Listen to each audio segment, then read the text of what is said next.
All right, it's 4:02 in Brussels. Welcome to everyone. Good day, wherever you're joining us from. As usual, just a little bit of background to introduce this webinar for those of you who are joining us for the first time, and I'm sorry for the others who've heard that before. But this webinar is part of a series that is organized jointly by DAI and the European Centre for Development Policy Management, ECDPM, and also with the support of our media partner, Euractiv. I'm Mathilde Gaston-Maté. I'm the Director of Communications for DAI's European Business Unit. And DAI is a global development company, so we work with donors, governments, or private sector across the globe. And we are currently the leading contractor of development services for the European Commission. And ECDPM is a leading independent think and do tank that wants to make policies in Europe and Africa work for inclusive and sustainable development. So this webinar series brings together public and private practitioners to reflect on the impacts and the opportunities of the COVID-19 pandemic on global development, looking particularly at the European Agenda for International Partnerships. Those webinars are recorded and all sessions are and will remain available on our websites. And before I give the floor to Katja, I just want to mention that the next webinar on November 25th will be closing this webinar series. The topic of that last webinar will be development finance and will be facilitated by Sandy Lal from ECDPM. So here today, we will be discussing for 75 minutes gender lens investing. And judging from the prep meetings with the panelists, I'm pretty sure that this session will be particularly lively and inspirational, but also very concrete. So I will leave the floor to my colleague, Katja Silva Leander. She will introduce this distinguished panel. Katja is our Development Finance and Investor Director. She's been with DEI for 10 years, working on economic growth and covering a number of related areas, including investment climate reform, market systems development, and financial sector development. And she recently started a new practice at DEI that works with donors, DFIs, and the private sector to mobilize private investment into low and middle income countries.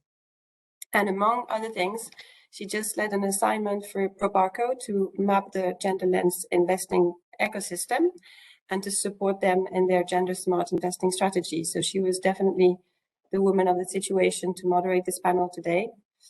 And Katja, the floor is now yours. I hope you all enjoyed this webinar. Thank you.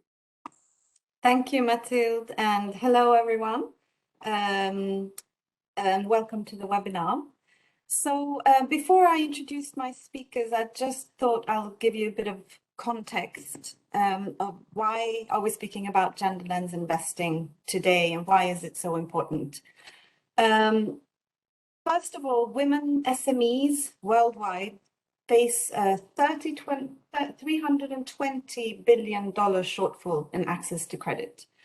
However, women are also a largely untapped market opportunity, and there's an increasing realization that there is a business case for investing in women. According to McKinsey study, closing the gender labor gap could add $28 trillion or 26% to annual global GDP in 2025. Some even say women are the world's largest emerging market. The female economy represents a market of more than twice the size of India and China combined. So as a result of all of this, there's a growing interest among investors to invest in women, and many are realizing that there's a business case for it. So investors are increasingly applying a gender lens investing approach to their investment decisions. So for this panel, we've invited 4 very distinguished speakers from both the private sector and the public sector. We have Lynn Decker, or Leeds Dedze, who's from Standard Bank. She's the head of strategic partnerships for global markets and institutional sales across asset classes. She's also the chair of the African Women Impact Fund. Then we have Milagros Jimenez, who is from the European Commission. She's the policy officer in the unfunded guarantees in private sector team at DG NEAR. We have Sana Kapadia, who is Head of Content and Justice, Equity, Diversity and Inclusion Lead at Gender Smart, which is a global field building initiative dedicated to unlocking the development, the deployment of strategic, impactful, gender smart capital at scale. And finally, last but not least, Pamela Aherwe, who is from ECDPM. She's policy officer for the trade, investment and finance team, and her areas of work focus on blended finance, the role of DFIs, the EU financial architecture, agriculture finance and climate finance. Just some logistics about the webinar. There will be a short time for Q&A at the end of the session. So please post any comments and share resources or ask questions in the chat as we go along. And please mute your microphones and turn off your videos during the panel session. So to kick off, as I said in my introduction, gender lens investing, which I'll refer to as GLI going forward, has in recent years gained a lot of traction. And this has been seen in particular with the creation of the 2X challenge, which is a call for action by a group of DFIs to invest more in women. The 2X challenge has created a momentum around GLI with more and more institutions signing up to the initiative. And the signatories have recently increased their initial commitment, which was $3 billion collectively towards GLI. They've now recently increased that to 15 billion by 2022. So there's a big momentum around GLI at the moment. So Sana, can you tell us what's been the driver for this increased interest in GLI and what are some of the best practices we're seeing in the market? Wonderful. Thank you for the opportunity to share from the Gender Smart perspective and what's happening in the state of the field around gender lens investing. So what we're seeing, as you said, is really this acceleration in the usage of gender finance. And what do we mean by gender lens investing? It's the practice of using gender as a factor of analysis alongside financial analysis for better financial and social outcomes. And so there's really been an increase in the prominence and the momentum. And I think that's being driven by a number of factors. And so on the one side, we're really refining on the how. And so thinking about the plethora of data, tools, frameworks. Katja mentioned the 2X challenge and the levels of women-led, women-owned workplace equity, etc. There's lots of other harmonization around data and metrics that is happening. And I think that's a key driver between sort of aligning different actors along the ecosystem and depending on sort of your orientation as you're coming in to the field. And so on one side, that's a really strong sort of driver.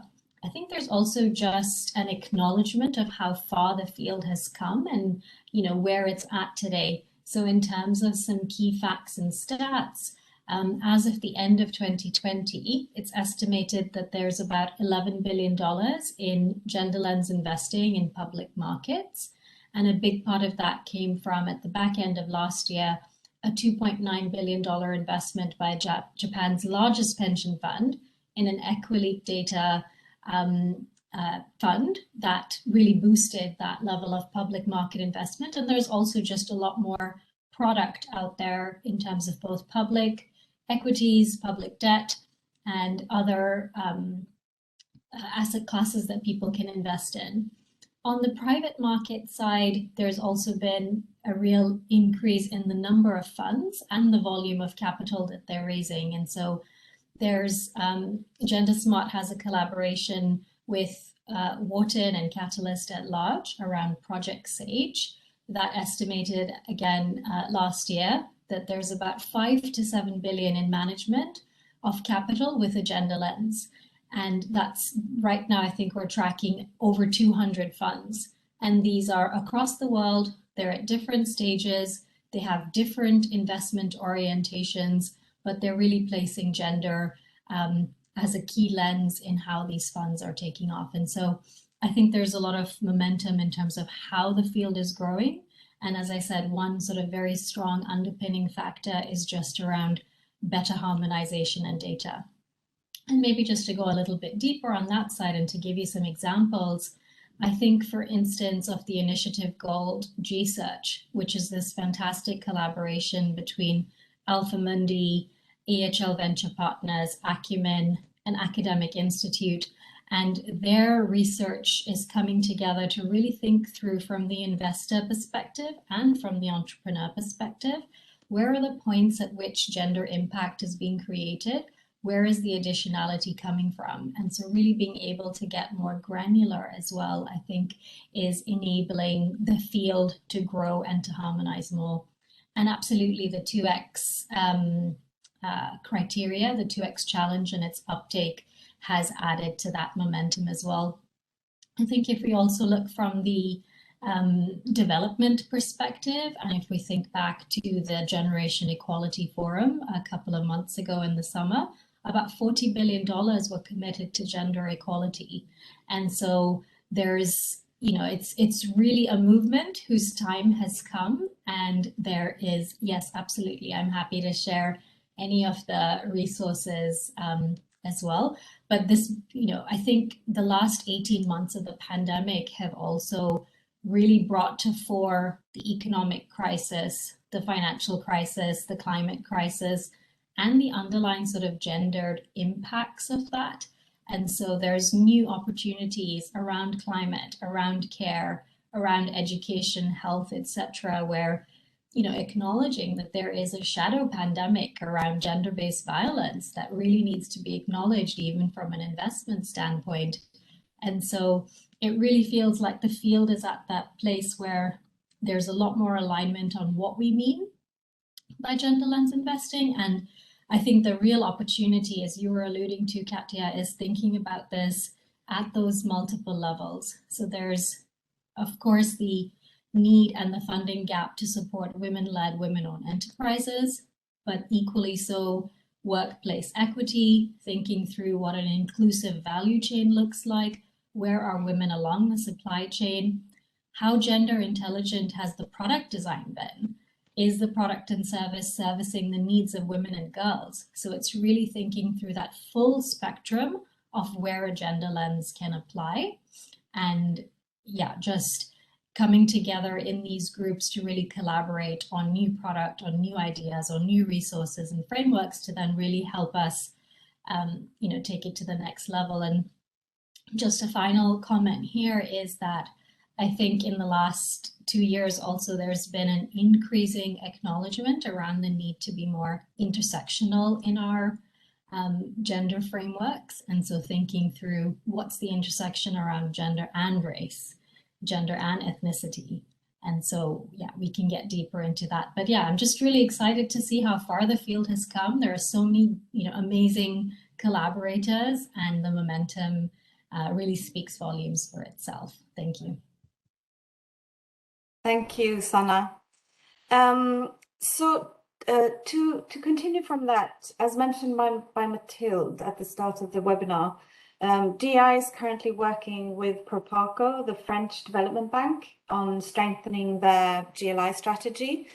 And so for that, we've done a review of what other donors and DFIs are doing in this space in gender lens investing. So Milagros, what role do you see donors and DFIs playing in this space and in promoting gender lens investing? Hi, good afternoon.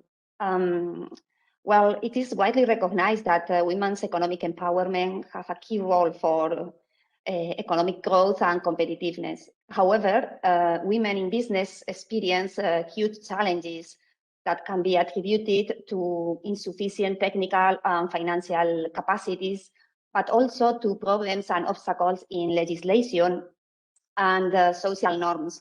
I would like to give some examples of where we are with the gender lens in terms of discrimination and gender gap. According to the 2021 Global Gender Gap Report, in 74% of the countries assessed, not all women are granted unrestricted access to bank accounts. And in 81% of these countries, women still experience difficulties to inherit property and in accessing and using land and non-land assets. Moreover, women are judged by different standards when requesting for a loan, and they are perceived as entailing higher risk. So which is the role that donors and development finance institutions can play to solve this?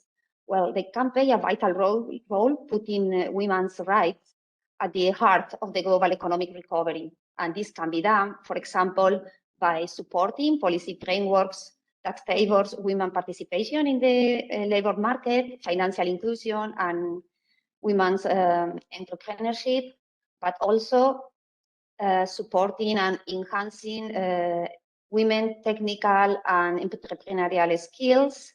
There is another key aspect, which is to support the capacities of financial services providers for them to tailor services and credit that comply with the specific needs of women.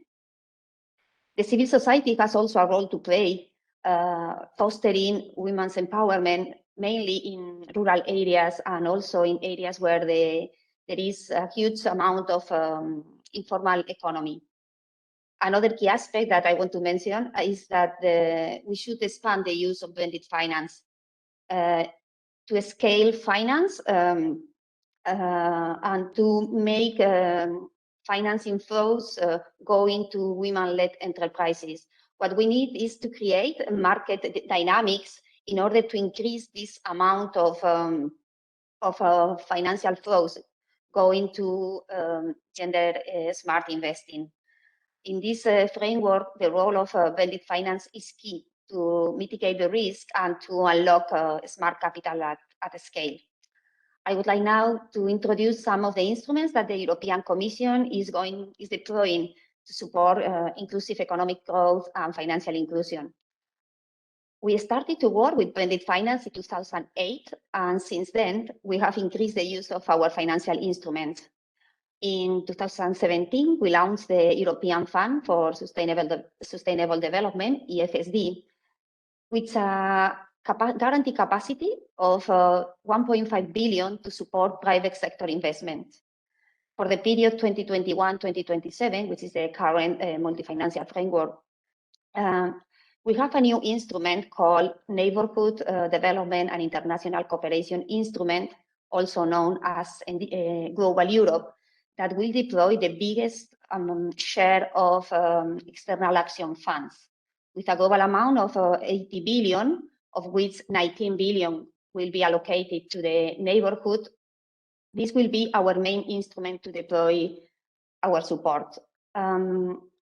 Gender equality and women's empowerment is at the heart of this instrument, because this instrument embeds the priorities and commitments coming from the third generation of the Global Action Plan, which states that at least 85% of all new external action, and includes financial instruments, blending and guarantees, will have gender equality as a main or significant objective.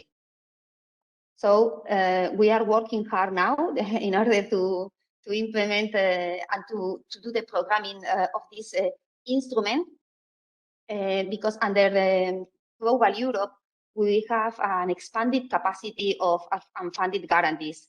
We have passed from 1.5 billion of unfunded guarantees to 13 billion to support our partner countries to cover their investment needs.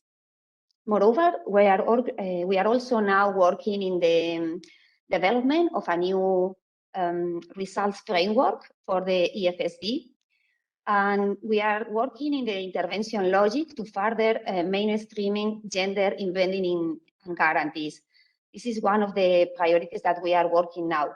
I can provide some examples if you want of blended finance products that we are supporting to increase lending to women-led enterprises. But I would like to focus and say that blended finance by itself is not enough to reach underserved segments and women-led enterprises.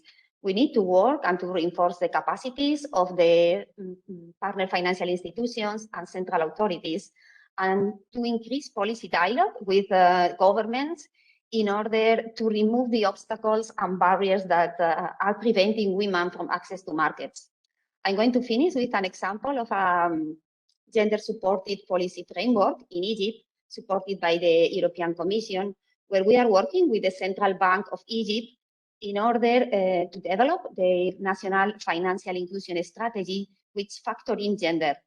In the first developments, we have already reached to some, we have identified some challenges preventing women from access to finance, some market opportunities, as well as policy recommendations that we are going to put forward in order to fill the gender financial gap. The project is still ongoing, and we are going to follow on supporting the Central Bank of Egypt in implementing the strategy. I will stop here. I'm happy to take questions. Thank you. Thank you, Milagros. Very interesting to hear the donor perspective on gender lens investing and the use of blended finance instruments. Now, I'd like to hear what the private sector perspective is on all this, because as Milagros said, there's still a lot of challenges that limit the amount of investment that goes into women businesses. And this can be either supply side factors or demand side factors. So on the supply side, it can be because investors lack the capabilities to mainstream gender into their investment decision making. Or on the demand side, it could be because they struggle to identify bankable projects that qualify as gender lens investing. So Lee, what do you see as being the main challenges that prevent more investment into women businesses, both on the supply side and the demand side, and what needs to be done to address these constraints? Thank you, Katja. Firstly, thanks to DAI and ECDPM for actually organizing the session. It's great to be part of these conversations, to amplify our voices, to accelerate the pace of change, and hopefully make a significant impact in the space of gender lens investing. And I'm actually really encouraged and really inspired by my fellow panelists and what I've heard so far in terms of really the work that is being done by all these institutions and the opportunity, I guess, to collaborate. So that firstly is encouraging.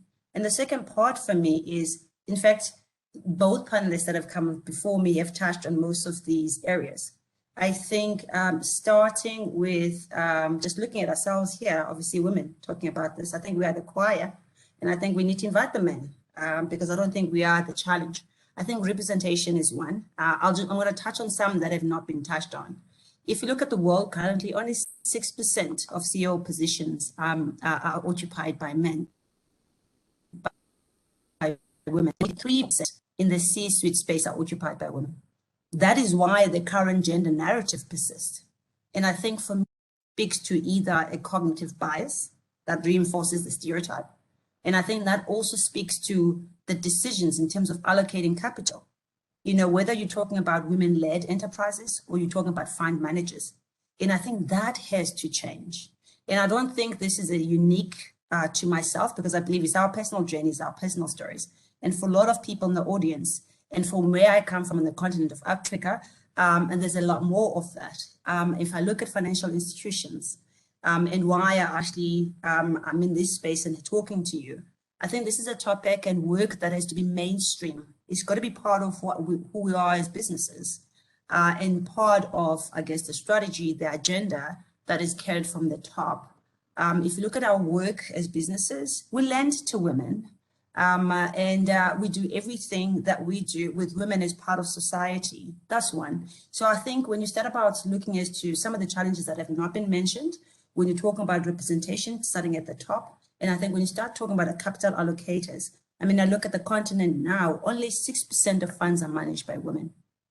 You know, and that's a big number where you're looking at the continent where over 50% of the population is women. So when you talk to the capital allocators, how can they say they've done their due diligence when they've left more than half of the population behind? And I can tell you that in terms of employment, if you speak to SMME, if you look at the continent, the majority of employment comes from women and in the small SME space. And across the continent, the numbers are staggering in terms of women-owned businesses. and how much they employ. And on top of that, we know that when you bring money into women's hands, they plow back to the community. And when we start talking about lending, you know, women pay, there's old data and numbers that are out there that support how women pay back their loans versus when you speak to the male gender. So I think you're talking to representation. I think you're talking to capital allocation decisions that are being made. And on top of that, I think also for me, there's not enough accurate data. You know, there's not enough research, and I'm loving every time I hear there's more research that's actually out there that's coming out. So kudos to you guys. Bravo. I'm loving the work that you do. That has to happen. And I think when access to funding was mentioned, you know, and I can talk for days on that. But I think another part of it that I'm hoping that Pamela can also touch on, and it's already been mentioned, is policies. Oftentimes when you speak about women fund managers, you know, these are women that are looked at now as first-time managers. They're not. These are women who've managed money in large institutions, and their success has been out there. You know, it's out there that in private equity, the performance in private equity, the women-led businesses, you're getting 20% more return. I mean, these are staggering numbers, yet it feels like we still need to convince investors. So I wonder if this is a cognitive bias, unconscious bias.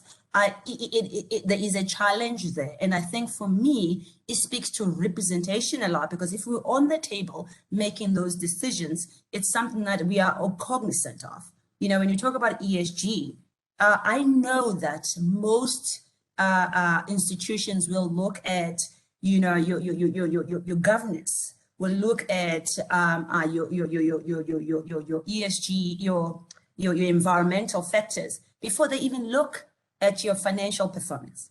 So why can't we do well while we do good? So why does the social part of it has become so silent? I think I'm enjoying the work that's coming through. I mean, we've had a lot that's already been touched on. And I think when it comes to the women themselves, we launched its visibility. We launched the African Women Impact Fund in IDIS in 2020, in February at the AU Summit. And this is not the work that I'm going to claim is Standard Bank. It's an open adoption process. It is the work of UNECA, the United Nations Economic Commission for Africa, with their partners, the UN Women, the AU, and the likes. And they've brought it to us as Standard Bank to manage. As an institution that does this work is our bread and butter. You know, when we went out to market on our call to action campaign, our biggest challenge was thinking we're not going to find these women managers. And I do appreciate that from those that are sitting on the other side of the continent. You know, when you're talking about DFIs who are looking to push money into this space, imagine the work you're going to do when you have to do the DD process to find them in 54 countries. The work we did in the AWIF was to actually go out there and make sure that we reach every nook and cranny of the continent. Surprise, surprise, we had more than 400 applicants. I mean, men applied, obviously. We had to disqualify those from the application process. But we actually have right now 31 that are investable now. And the reason we went the fund structure was to actually take away the challenges in terms of the DD process. You think about the ticket sizes. Some of these women are small. You know, these institutions don't want to be more than, basically they'll be more than 80% of the fund itself. Talk about the technical support in terms of operational infrastructure. This is the work that we're doing, because it's not it's not the investment decisions that these women lack, it's the operational infrastructure. And that is what every other asset allocator, pension fund is looking at. The reason we created the platform was to actually also allow for diversification and enhanced diversification in terms of the managers, in terms of asset class, in terms of geographies. And these are women that are investing in real economy with impact. You talk about agriculture, food security. You talk about healthcare. You talk about education. You talk about fintechs. I mean, these women have done phenomenal work. I've been pounding the pavement. We launched the fund. We announced, we're bold, we announced at the AU Summit, and I'm a banker, but yet we had to work backwards to actually do everything from scratch to launch the fund, to set up the entire AWIF structure, to make sure the people that are part of this work are part of the work that we're doing. We didn't have a donation framework in the bank. We had to do that to make sure we can actually have the mechanism to access unrestricted capital. And I'm proud to say the first money we received one from South Africa. We received money from Rwanda, which is brilliant for me when I hear organizations on the other side of the globe saying, we want a solution with you. There's a lot of respect in that. And when we did that work, we didn't have, as I said, the donation framework. We had the investment framework. We had to launch the fund during COVID. We had to register it in Dubai. We had to set up the foundation in Jersey for obvious reasons. That's the most rigorously regulated part of the world, to make sure that there is trust in the ecosystem when you actually allocate money. So the visibility was part of that work, where we found the women managers. And now it is really trying to convince the world to actually invest in these women who were managing money for all the big institutions. You can go to BlackRock, you can go to the institutions that we work with in South Africa. There were managers there, yet the way they looked at when they managed their own funds, they looked at it as first-time managers. And this is what I think, for me, I'm happy we're talking about policies that need to change. And I think also I appreciate the work that is being done by DFRs. Sorry, I'm getting excited. I can hear my voice rising. So I'm going to come back, Katya. I appreciate the work that's being done by DFRs, but I think we need to work together. Tell us, how do we work together? Because it will take, I'll be dead, or I'll have, by the time we change things, because it's going to take one at a time. And you're talking about billions and billions of dollars. Let's work together to help with that process. We're taking into our own space to do all the work that will actually you may not have the time to focus on these small fund managers across this globe. Look at Africa. What percentage are we of the global GDP? I mean, it is a work. We're doing that work to make it easier. And I think these are the challenges we face. And when you come to the women themselves, I think you're talking about, I mentioned visibility on their end. You talk about collateral. And this was mentioned by the last panelist. In some countries, women are not even allowed to own property, to own anything. How do you overcome that challenge? You talk about, from their end, the collateral is a big space. You talk about not being able to access or being able to go out there. Not everybody has the capital to go out and market, but I think for me, the collaboration in terms of coming together and doing this work is huge. And I think as institutions, this is something that we should be part of our agenda, of our strategy, and how we go out to market. And oftentimes we need to also make sure that we have, I think, banking solutions. And I love some of the products that have been mentioned before that speak to women. And I want to share, please indulge me, a fun story, not a funny story, but a story nonetheless. I was in London at the Africa UK Investment Summit in January. I don't know what year we are now. This is a challenge of COVID. I think I can see you laughing at me, son. But this was in, okay, I really cannot remember. I think beginning of 2020. But yes, I think so. And one of the most successful women entrepreneurs from Nigeria, she is a multi-millionaire in hard currency. She told a story where she went to the bank to ask for a loan. And the gentleman on the other side of the counter said, for such a pretty woman, why don't you go and ask your husband for a loan? These are the social norms.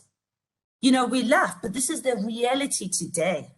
And it is the bias that we need to actually look at. She's successful today, you know, but these are the challenges that women face. So I would like to say there's a lot, and I think a lot of them really have been touched on. And I think to speak about some of the work that we're doing as BANG as a mainstream is we set up this fund. But what is nice for me in terms of these engagement in these platforms is we spoke to, I guess, the gift of COVID, right? Because now we can connect globally. I don't know where everybody is, but we can have this conversation. We're looking to collaborate with the 2X challenge. I think you're going to be part of the conversation, Sana, that we're having in a couple of weeks, where we have synergies and overlaps. You know, the fund potentially can be off takeout of the 2X Ignite program, working together to make sure there's seed capital, warehousing capital, to keep the lights on while these women who have track record but have to find themselves as first-time managers, go out there and pound the pavement to get money. We're looking to come together to convince investors. I can see you laughing at me, Katya. I'm going to pause because I don't know how much time I've taken. But I'm just saying there's a lot that's being done, and I love that we're here. And as we all know, I'm hoping that we're going to regroup post this and really make a difference, to work together to really accelerate change. So I'm going to pause there for 2 minutes. I think I've taken more than my allocated time. So thank you so much. Thank you very much, Leeds, and I love your passion, and it's fascinating. And I want to come back to some of the topics that you brought up later. But I also want to give our last panelist a chance to give her views. And I think we can all agree the positive impact that gender lens investing can have on women. You've also talked, Leeds, and the previous panelists as well, about some of the constraints that still exist. But gender lens investing is not necessarily a miracle formula either. So I want to hear from you, Pamela. What do you see as being the current limitations of gender lens investing, of the approach, and how can these limitations be overcome? Thank you so much, Katia, and I also have to say thank you to my fellow panelists that have already mentioned some of the challenges and limitations. And from how the conversation is going, it seems a lot has been done and a lot is being done. And yet still a lot still has to be done if we are to achieve the SDG 5 of gender equality I think we are left now with the 9 years. And I liked how Liz were saying that a lot of women are missing on the table. She gave an example where CEOs are mostly men. And if I compare this to what Sunny had said before earlier about product development, and also what Miragra had mentioned about women having no bank accounts, women having no access to own property, all this comes back to the decisions being made. If we are to invest in women, are we taking into account all these dynamics? And also Liz mentioned about discrimination in product development. And indeed, a report by United Nations found that algorithms used in banking sometimes discriminate against women because they do not take into account such dynamics, gender norms, social norms, where women are not allowed to own property and all that. And yes, we are still far behind to achieve investments that can improve the quality of life of women. According to the World Economic Forum, recent gender gap as measured by disparities based on employment, politics, education, and health opportunities, there's a gender gap of about 31.4%. of women compared to men, and this gap increases when you go to Sub-Saharan Africa. It goes to 32%. If you go to Middle East and North Africa, it goes to 39%. This shows you how far behind we still are in supporting or investing in women to access more education opportunities, to access more jobs, to access healthy facilities, and all that. And in my discussion today, I will definitely focus on the last mile. And I know that the digital revolution has come up to fill in such limitations. If you look at services like mobile money, women in the lower class, the last mile, has been able to access small investment opportunities. If you need small loans, they've been able to access that via, let's say, M-Pesa and in Uganda and probably also Kenya. Though digital technology has been disruptive, it's not really sufficient, because at the end of the day, women it tends to access and invest in, as also it has already been mentioned about financial inclusion. If to bring the clarity of how women are still excluded in financial services, yet at the same time, financial services are necessary for women to access, let's say, loans and credit to invest. Globally, there's about 9% gap of inclusion of women. And at the same time, it increases when you go to developing countries. So also ownership of of phones is still far behind. Most women, more women than men, are likely to have no mobile phone. And among those who own mobile phones, about 300 women, according to the World Bank, do not have access to the internet. And this information is very, access to internet is essential for digital banking, and also being able to understand the dynamics of digital banking or financial inclusion, because most of women in the last mile live in remote areas, and these remote areas, there are no traditional banks. They don't, that's why probably they don't have a bank account. So how do you ensure that you can access such women in such remote areas?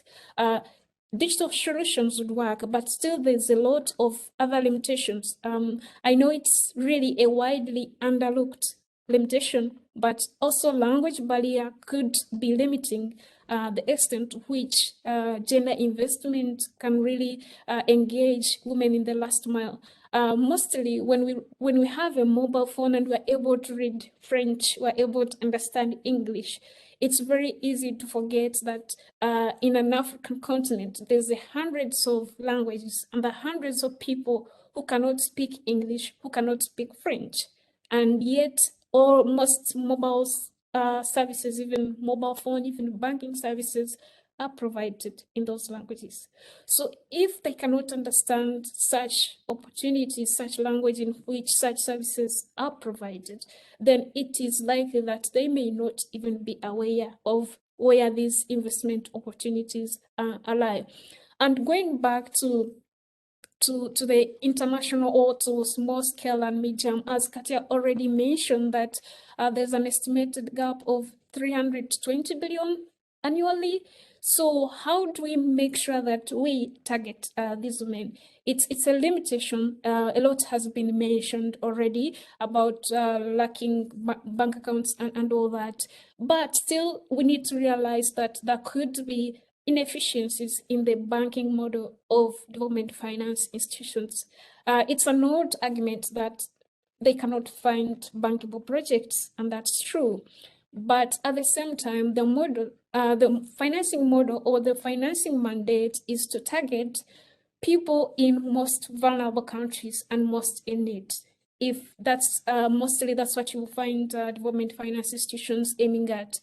It is more possible that the most vulnerable people, who include women, and in the most in need countries, which are usually low-income countries or small island states or even middle-income countries, are not bankable.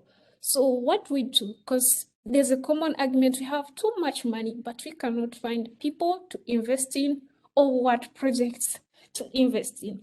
So what you do with that money, because if institutions keep going to these countries looking for bankable projects and not finding them, there's a likelihood that there's nothing changing. But what about if instead of looking for bankable projects, there was a financing model of actually supporting potential projects become bankable? And this is very possible through visibility studies, which can assess, like Liz was saying about the social women entrepreneurs who are solving problems in climate, problems in a lot of services needed in developing countries. These women have the potential, but they cannot access services. But development finance institutions have instruments like grants, capacity building that they can use to support such women. And another thing is that there's a lot of need to cooperate with the local financing institutions, because most development finance institutions that are operating on international level may not be able to provide small ticket loans that these women or micro and small and medium enterprises need. However, the financial intermediaries, who may include commercial banks or even microcredit institutions, that can be able to provide such financing needs. And on top of that, these local institutions have the local expertise. They understand the local dynamics. They understand how women are segregated against. They understand all those limitations that development finance institutions could capitalize on to reach such women. And for are relatively larger enterprises that may deserve to get financial support directly from government finance institutions.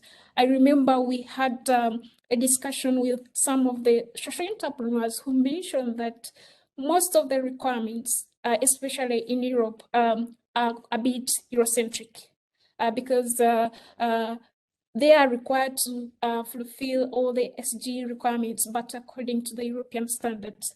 And in some countries, they may not even have someone who can make a sustainability analysis of the project. So that means they may need to come back to Europe and hire a European expert. So at the end of the day, it becomes very expensive for such individuals to be able to obtain loans from Europe directly.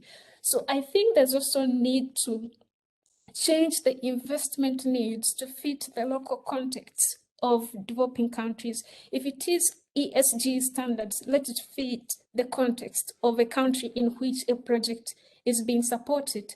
Because at the end of the day, the social entrepreneur or any woman entrepreneur need to be able to afford whatever investment opportunity she is interested in. I could go on and give some of the examples that have been used to solve especially investment or challenges when it comes to women in the informal sector as well, but I'll stop here for now. Thank you. Thank Katya, you. sorry, I'll stop. You carry on. Sorry to interrupt. Go ahead. If you have any response or want to comment on No, there's a lot. You would have seen I was nodding as Pamela was talking, because you know, you look at me here, I'm sitting in Johannesburg. I'm from the villages of Eastern Cape. That's why I always say to people, I'm a proud African. We come in all shapes and sizes. When you see me, there's millions that didn't make out of the village. There's millions who don't have money to go to town. There's millions who don't have bank accounts. Women who are very entrepreneurial, who are doing everything. We have a phenomenal on the continent. It's called SACCOs. It's called Stockfelds. If I speak about Africa, you have about, in South Africa, we have about 50 billion that sits in this space. It's called Savings Club. There's about 11 million people, those that they can count because they can't reach everyone. Sorry, I don't know if I'm frozen or not. Pretty much most of everybody that belongs in this savings club is women.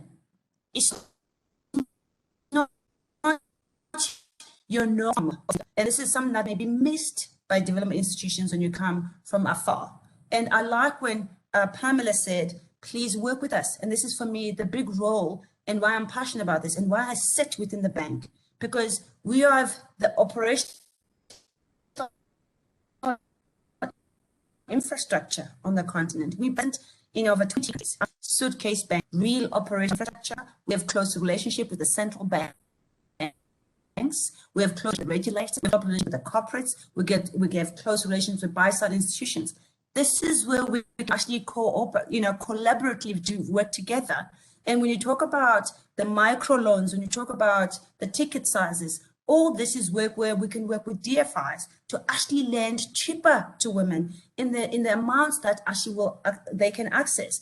Otherwise, it becomes, like too many small loans. And I think this is where we can work with banks to change this. So there's a lot of things that she touched on that I really do not want to step on, but I'd like to talk a lot more on, because I thought about when you said, most of the criteria are Eurocentric. And this is where, for me, we'd like to actually speak into that. We just had a climate change conference in the bank. This was including academics. It was just to mobilize Africa, to come together, to speak with one voice when it comes to climate change.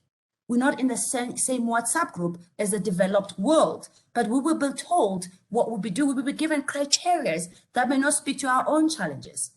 We're still dealing with bread and butter issues. It's like when you move from, in terms of green energy, we're not there yet. And that, for me, is a session that needs to take place to say, how do we help you help us? How do we work with you to actually progress and actually make sure we can fulfill the objectives that match our need, where we are aligned at the core. So sorry, I'm going to stop there, but I just thought there were so many things, which is why this time is not enough. We needed another session post this. I'm hoping San, wherever he is organizing, because that was a task that he took to own. So thank you, Katya. I'm going to zip it now. Thank you, Leeds.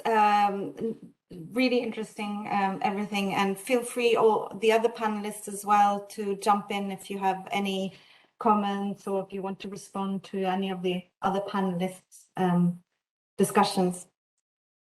I was thinking when you were talking, Pamela, about it would be really interesting actually to hear from all the panelists or the ones who want to speak to this, to hear maybe some examples of success stories on where an investment has had a real positive impact on women, while also proving to be a viable investment. Because I guess that's one of the key challenges that you touched upon. Well, both Leeds and Pamela, about the struggle to find bankable projects. So, have you got any examples to share, any of you, of a project that could be seen as a success story? Maybe I can Yeah. just share about a financing model that actually has helped certain kinds of women get access to finance. And it is already, like said by the UN Women, that 74% of women in sub-Saharan Africa are engaged in the informal sector. What does this mean? It means that whatever they earn can't be traced sometimes. So they don't have any financial history which they can use in any bank to get loan. Or sometimes it also means, as has been said, they don't have bank accounts in the first place, or they don't even have collateral, because in some countries there are still laws that stop women from owning property. But there are certain models that have been used to support such women. And this is both when it comes to also refugee communities who even may include migrants.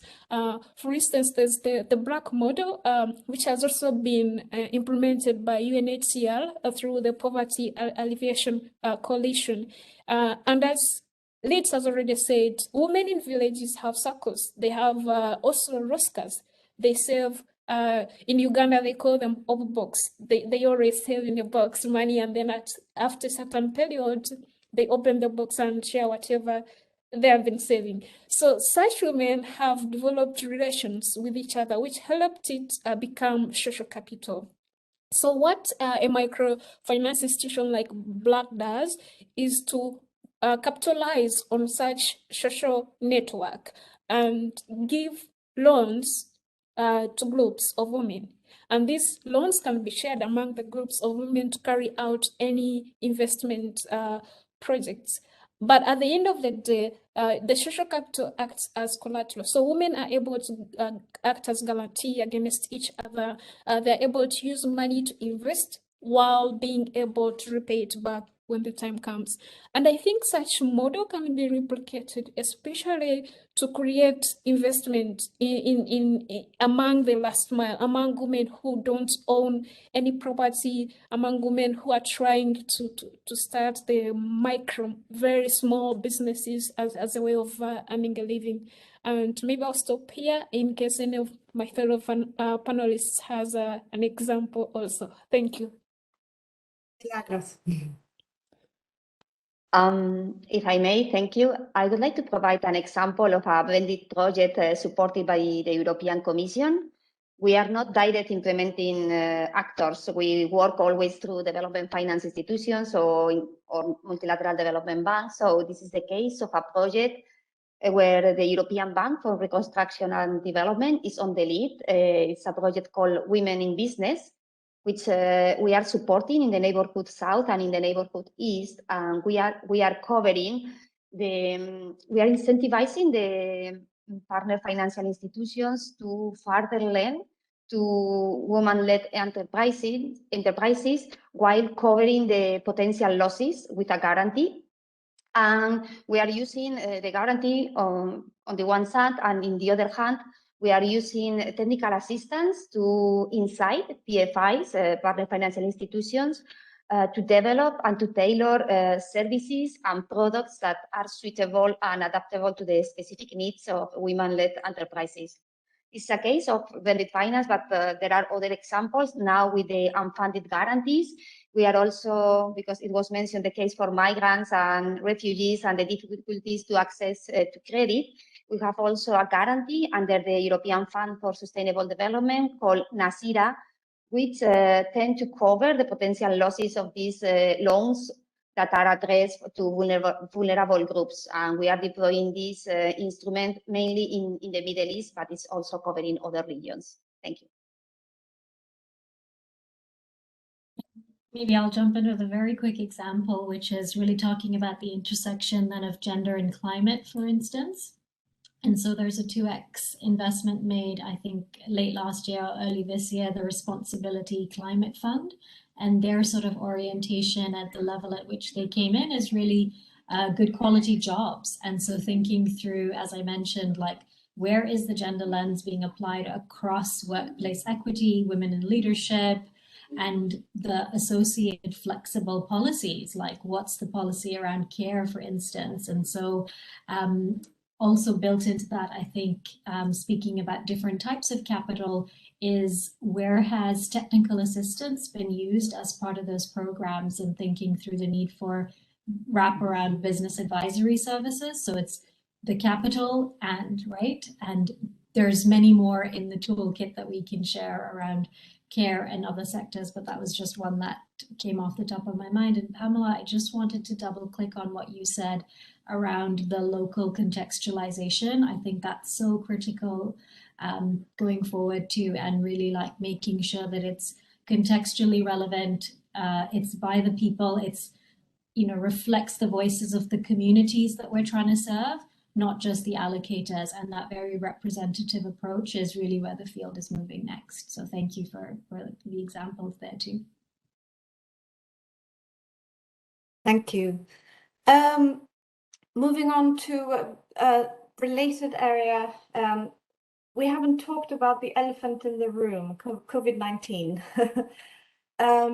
And of course, as we all know, women have been particularly affected by the pandemic. What role could gender lens investing play in this post-COVID recovery period? And where should the priorities really be for investing in women?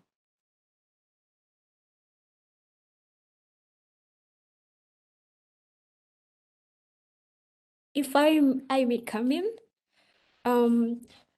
COVID-19, it has affected everyone, but it has affected women more because of the nature of the businesses they're engaged in. As already been mentioned, most of the women are in the informal sector. When you look at stimuli, fiscal stimuli that has been provided, or social protection policies, they mostly cater for people in the formal sector.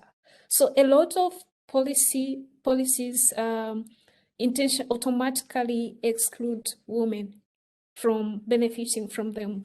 And at the same time, when it comes to employment, it's also seen that more women are unemployed than men. So how do we ensure that the economic recovery program post-COVID really encounter or consider these women? I think we need to tailor policies, investment policies, to target exactly where women are.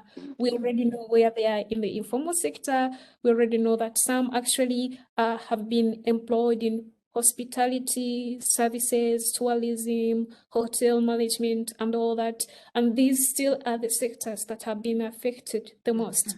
So I think that investment opportunities also need to be targeted to sectors that have been affected most, and they have to explicitly target women, because most of projects interventions are targeting services or sectors, but less of a target being directed to women. And maybe I'll leave it there for any additions. Thank you.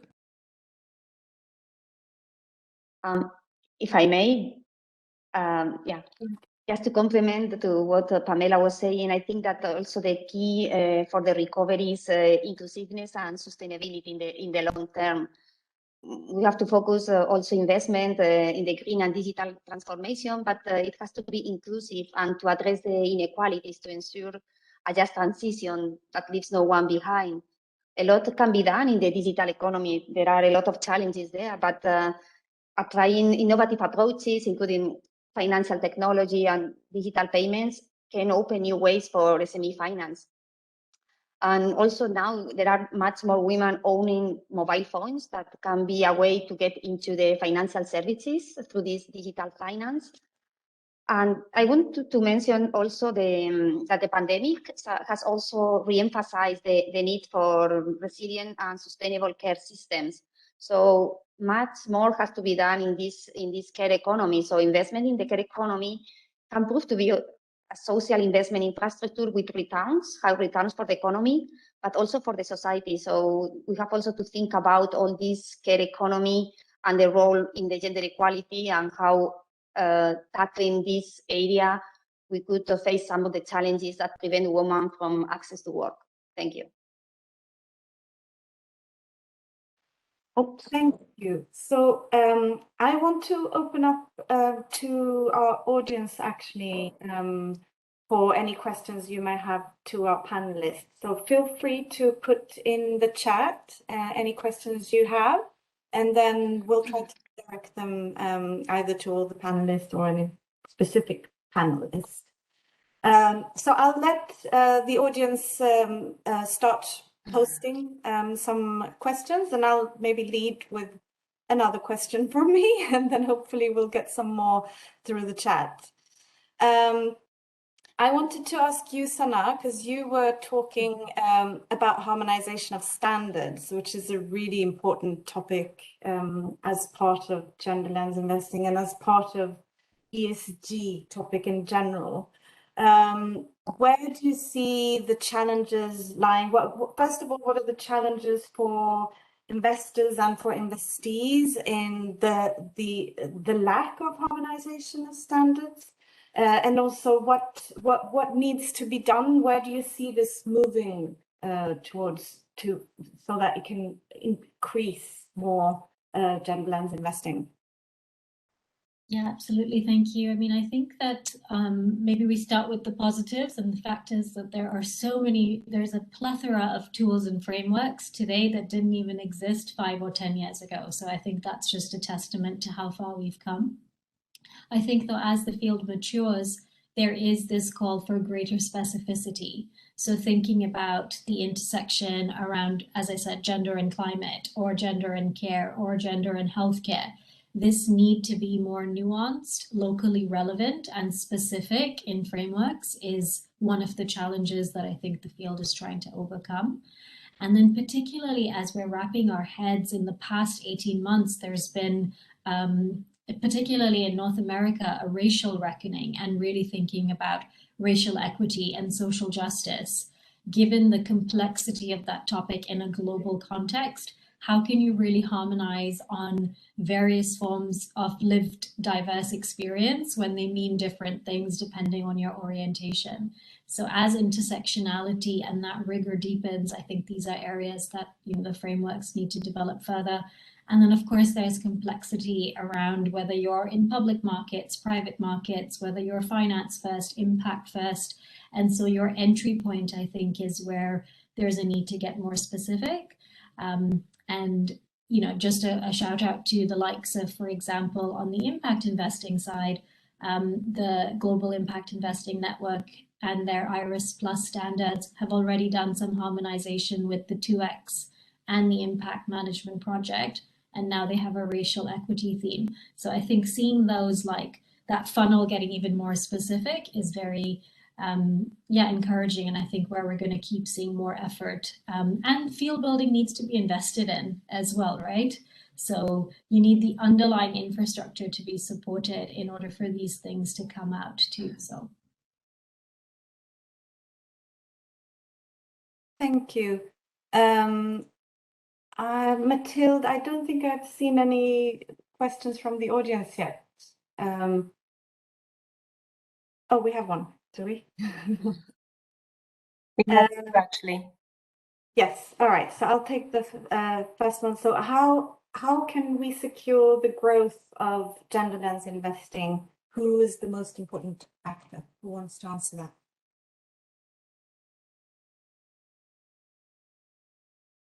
Well, I think that we need a specific. Sorry, I don't know if you can financial- hear me. Okay, I'm having connection issues. I think I'm frozen, so I'm gonna. We could Yeah, hear you, but anyway, Milagros, you can go first, and then we'll bring in this after. Well, I think that apart all the policy frameworks, etc., we need also a specific financial instruments for further mobilization of private finance. We have now the European Commission. We are working in a new sustainable finance investment window. We are thinking about supporting sustainability linked financial products such as green bonds, gender bonds, social bonds. So we can use these financial instruments to further support investments flowing to gender smart investing. And there are, for example, also supporting different kinds of vehicles and funds that are investing with a gender lens. So this can be one of the possibilities, the use of specific financial instruments. Great, thank you. I think I wanted to see if Leeds could speak. Leeds, have you disappeared? We'll get back to Leeds, hopefully if she manages to get her connection back. Yeah, I could hear you. Yeah. Do you want to maybe leave? I've lost. Maybe if you switch off your camera, maybe it's easier for the connection. Yeah. Go ahead, speak. Do you mind repeating the question? I had bits of it, and I think it had to do with who are the actors, and then there was a question that followed up on what can be done. Sorry, do you mind repeating that? I'm apologizing for the challenge I forgot here. Yeah, no worries. So the question was, how can we secure more growth of gender lens investing, and who are the most important actors? Or who is the most important actor? Okay, sorry guys. Oh, this is the worst thing to happen to me now. We can hear you now. Can you hear me? Yeah. Oh, I was gonna say, I think in terms of, there's one conversation in terms of that has taken place. We've had numerous conversations with the ladies of the chairs of the co-chairs of the 2X challenge. And I think gender lens, we've got to call it gender smart and create an asset class for one. And I think this is where we need to mobilize capital. This is where, for me, I think we're looking to, because it's almost a chicken and an egg when it comes to these investments. And somebody posted that, people are looking for returns and they may be reluctant. And the funny thing is, actually, there are returns that come through. But I was just thinking that from where we sit and the challenges we've faced, I think for one, we need a bit more patient capital. And I think in terms of allowing for this, because this is not something that is going to be, happen overnight. And it's sad to say, because it feels like, as women, you may go to universities. In fact, there's data out there that we perform better. But when it comes to, and then we do so well in our workspaces, but when we stand alone, almost like, they don't back the jockey, that they back the horse. And I think for me, this is where I think we need to mobilize that patient capital from where we stand. And some of the work that we're looking to do is actually work towards, and this is an initiative and the work that we're actually having. We just had a call earlier on this week on Monday with the 2X challenge, and you were part of that conversation, Sana, in terms of being included. The conversation we had was, how do we bring together all the actors in the ecosystem to actually, because we do one thing and we're told it's not enough, we bend ourselves into a pretzel, it doesn't seem to work. I think there has to be some sort of a cohesive, defined, I guess maybe not necessarily retain matrix, but we need to know what does it have to look like. But there's got to be some sort of patient capital to actually be channeled towards this. And I do believe that institutions like DFIs can play a far bigger role. And I heard us, I can't remember now because I kept getting cut off, where there was a lot of work that's being done in terms of SMMEs and I think it was first loss or providing some sort of collateral to be able to do stuff with women. And I think this is a work that has to be done, I guess, also within the asset management world, because you need that push and pull. You know, you have the SMME space, you also have, because this is, you know, this is a pipeline for, you know, if you have women-led and women-owned, and this is not excluding men in that ecosystem, but it's just really enhancing the lens in terms of diversity. And you can actually make sure then that there is, because it's one of the most hard to define, and I think this is where it comes to the S within ESG. And I think there has to be some sort of harmonization, and I think there has to be some sort of collaboration amongst all of us. And also those who will be the first ones to provide some of these anchor investments to allow to get to the to give this women time, because it's actually quite hard out there, and it's not. And when the way we work is that we're not fettering their mandates, so it's not like they can't invest in certain asset classes, or we don't play a part in that. It's just making sure that there's more women out there that are managing money and making sustainable sustainable capital allocation decisions, big ones that can filter through. But I guess I'm saying that I don't think there's one answer. I think there's a lot of work involved. And I don't know if Sana, if you've got any comments on that. I'm sorry, I think I missed a lot of the conversation. So I'm hoping there's a recording somewhere. So I may be offline or, off topic here. But Sana, do you have any comment in that space? Yeah, no, and I typed my comments in the chat window because I think we're coming up to time, but just that it takes the full spectrum of actors, the different flavors of capital, the gender experts, the intermediaries, the investment influencers, the South-South Corporation, the North-South Corporation, and we need that full gambit. And entities like ourselves are trying to bring those actors together to spotlight what good looks like, to share tools and resources, and also to provide those spaces to come towards solutions that ultimately help unlock capital. So it's all of us in this room and beyond. Thank you. We actually had a couple more very interesting questions, but we are, as you said, we are running out of time. So unfortunately, I will not have the time to answer, to direct those questions to the panelists, but feel free, panelists, to reply to any questions directly in the chat if you're able to.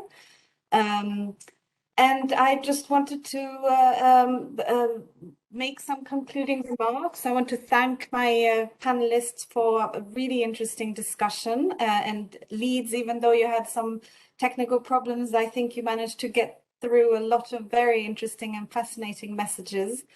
And thanks everyone. I think we've got the donor perspective, we've got the private sector perspective, we've got the perspective, the broader perspective of, you know, the policy changes that need to happen as well, and not just the deal specific gender considerations that need to be taken into account. So I think we've touched on a lot of areas.